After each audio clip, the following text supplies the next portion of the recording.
Pisces, monthly reading mo. Ano yung mga paparating sa'yo ngayong September? Okay? Possible na paparating ha.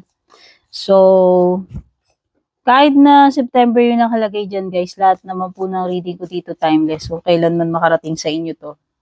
Okay? Check lang natin ano yung mga posibleng darating sa inyo. Meron kang weeping willow.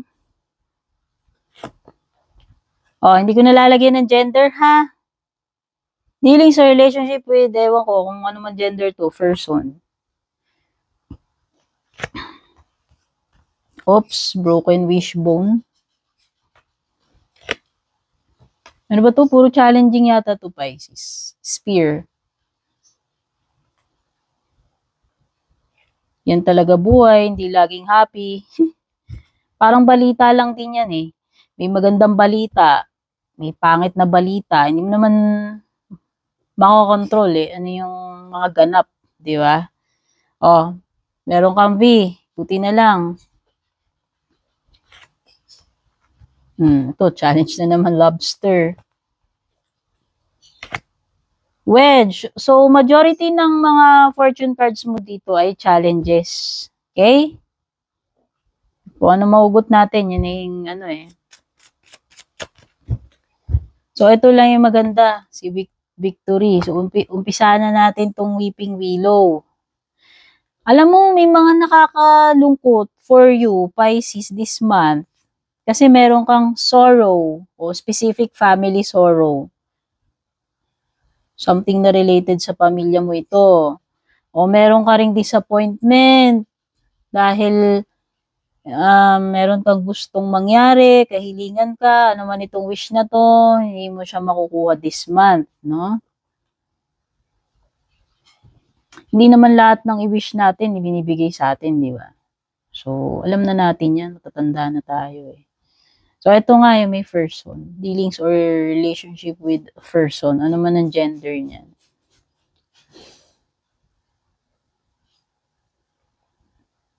Baka yung person na yan yung magbibigay ng disappointment sa'yo. Kasi pwedeng yung ine-expect mo from this person,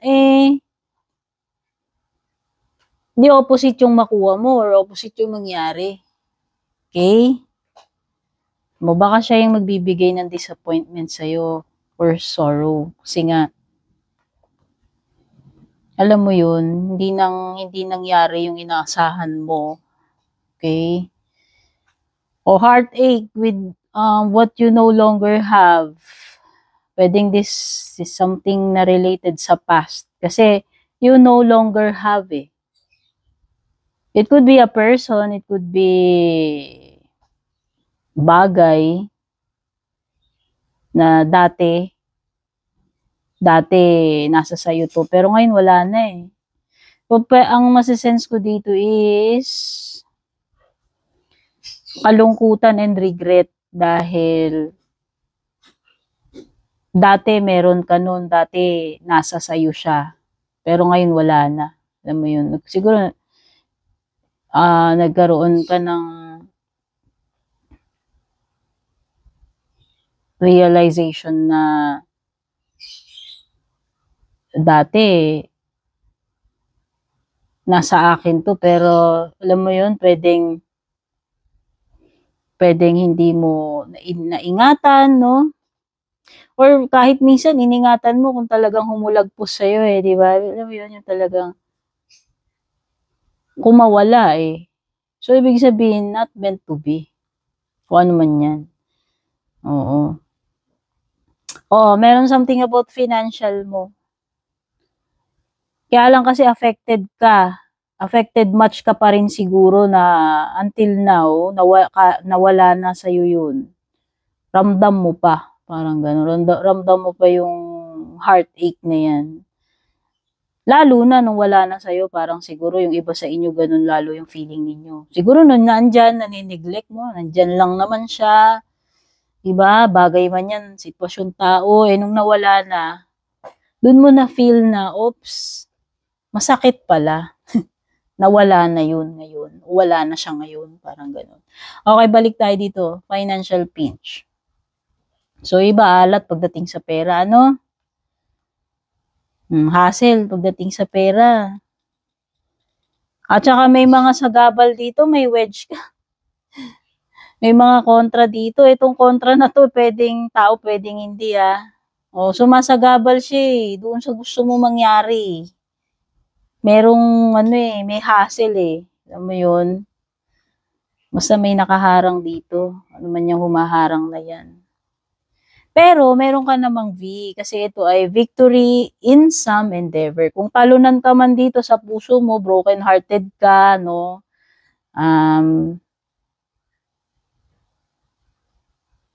Pagdating sa pera, pagdating dun sa wini-wish mo, pero pagdating sa ibang bagay, ewan ko kung ano to At least meron naman maganda mangyayari sa'yo with the V card.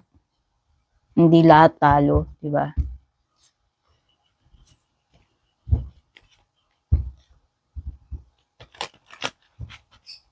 May consolation, Pisces, at least, di ba? Hindi naman yung bokyang-bokya, lahat na lang. So, ano yung general or overall energies para sa'yo this month?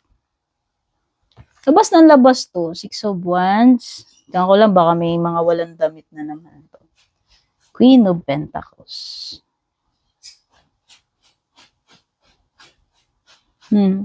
Meron talaga ditong, alam mo yun, inilaban mo Inilaban mo, ipinilit mo, pero wala talaga humulagpos sa'yo kung mawala sa kamay mo. So, ibig sabihin, nasa sa'yo kung ilalaban mo pa to itutuloy mo pa Meron kasi mga bagay na kahit ipilit natin, ilaban natin, malalaman mo naman talaga kung para sa'yo yan. Pagka kumawala yan sa'yo, maaaring hindi talaga sa'yo yun Alam mo yun? Na kahit na anong pakikipaglaban mo, pilit mo, 'di ba? Kung talagang mawawala or makakatakas siya, lulusot lang sa palad mo, alam mo 'yun. Meron ditong something siguro na inilalaban mo Pilit mong inilalaban. Or pwedeng nahihirapan ka, this is struggling, kung ano man to, kung tungkol saan.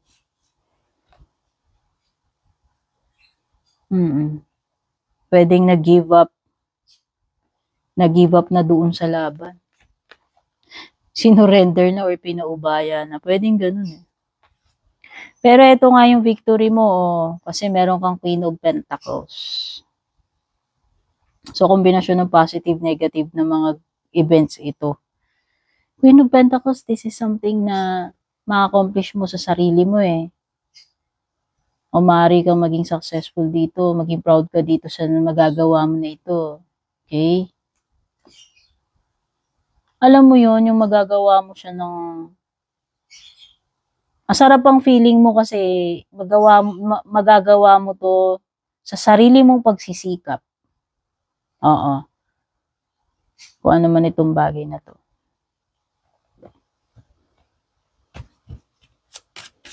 Ano yung hindi mo inaasahan na mangyayari? Priestess reversed and Wheel of Fortune reversed. Ay, puro balik.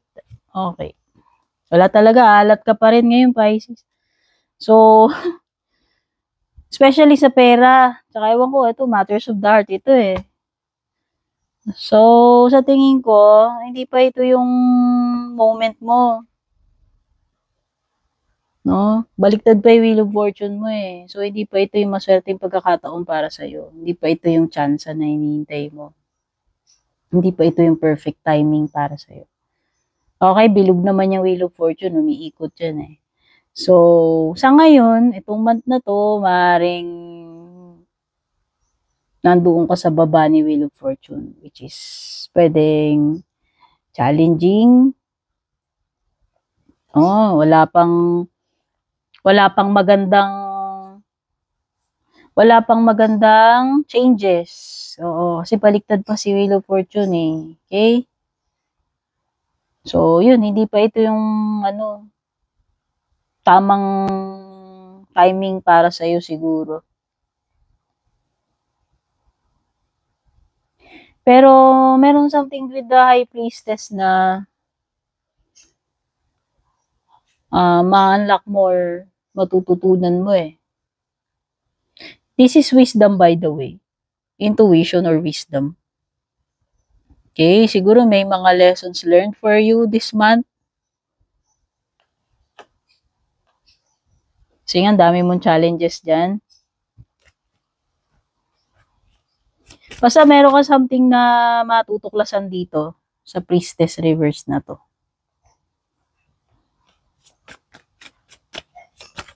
Ano yung good stuff? Oh, ito na yung maganda mangyayari for you. Chariot at okay.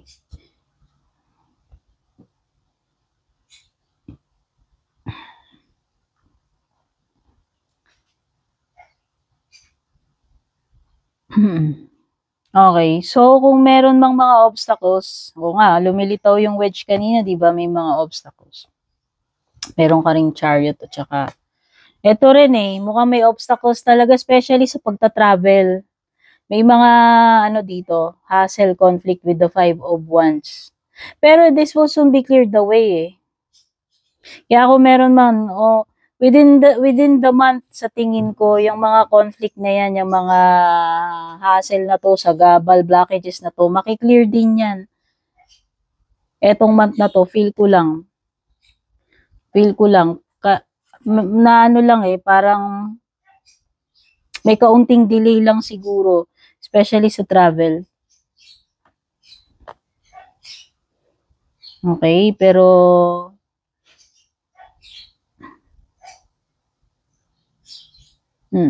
hintayin mo lang yung tamang timing, yung pagpihit ng Wheel of Fortune mo eh. Kasi meron kang something na mapagtatagumpayan pa rin dito with the Queen of Pentacles. Sabi ko may accomplishment ka dyan. And magiging proud ka sa sarili mo. Okay, siguro lang merong mga hassle, delay, pero nakikita ko makiklear din yung wedge na yan. Ano man tong mga challenges na to, conflict, mga sagabal na yan, no?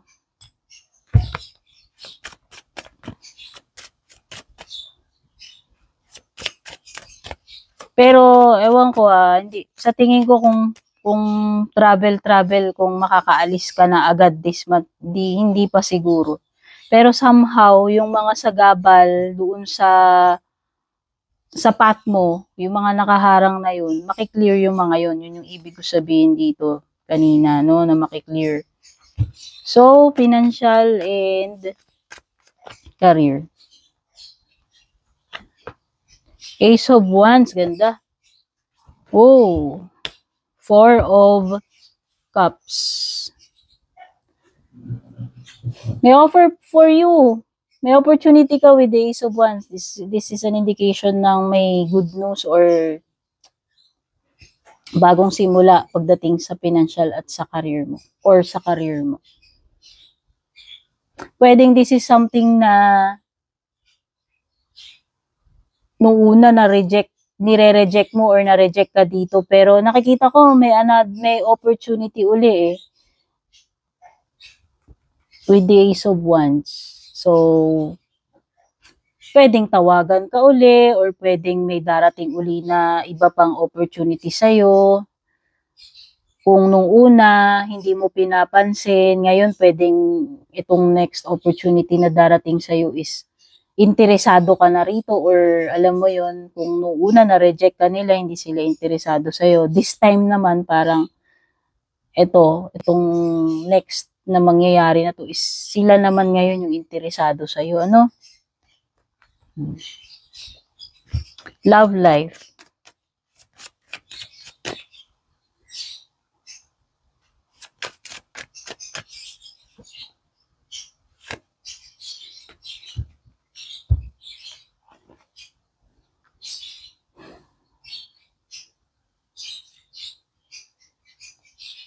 Okay, nakikita ko is sa period ng pahinga for some of you,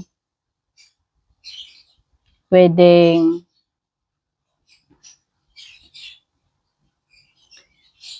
lie low muna kayo sa isa't isa.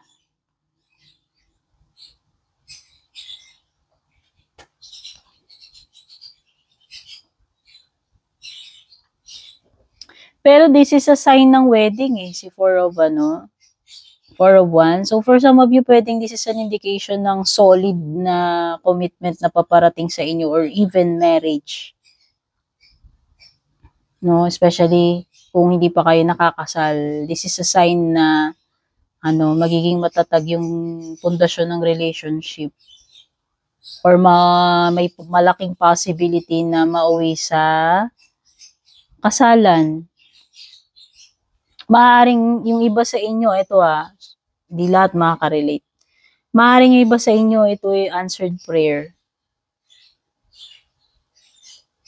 Okay? Merong answered prayer dito sa Four of Swords mo. Pero yung iba dito, this is a sign ng ayaw munang makipag-communicate, time out muna, cool off. Okay? So, dalawa yung napipick up kong scenarios doon. Closing messages natin for you, Pisces. The Tower, may panggulat. Tower. So, yung mga signs meron dito, Aries. Aries is Scorpio, Cancer.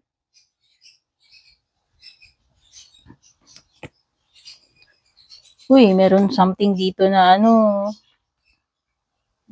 to eh. Wake up call mo to, Pisces. Something na makokot ka off guard kasi Tower yan. Hindi mo inaasahan na mangyayari. And hindi mo na to maiilagan ba? Talagang meant to happen siya.